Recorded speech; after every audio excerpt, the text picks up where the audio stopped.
Kamusta ka, EV? Welcome back to EV Channel PH. And today, ito yung ating EV feature for this week. The Raider RD6 EMP Elite 4WD. Haba, no? Anyway, itatest natin yung off-road mode nito. Kasi ang dami niyang mode eh. Meron siyang eco, sports, and of course, kasama na yung mud and off-road. As you can see, ang daming mga uneven road, lubak-lubak dito. So, tara! Huwag na natin patagalin pa, i-test drive na natin. So now, ano ba yung mode natin ngayon?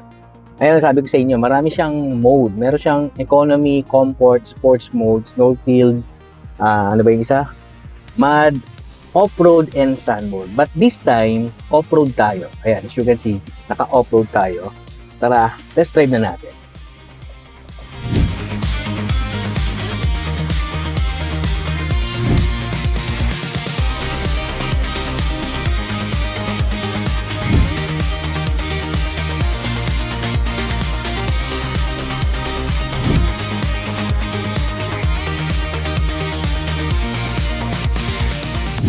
So, kay EV kanina, nung inon natin kanina yung off-road niya, nilipat natin doon, napansin ko na umandar yung kanyang engine.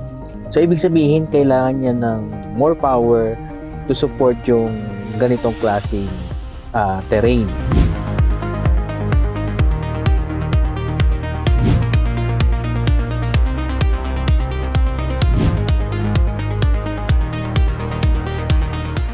Ito, habang dinadrive mo to, ramdam mo talaga yung yung power delivery niya. Very strong siya and very responsive. At built talaga itong Raider for this kind of condition.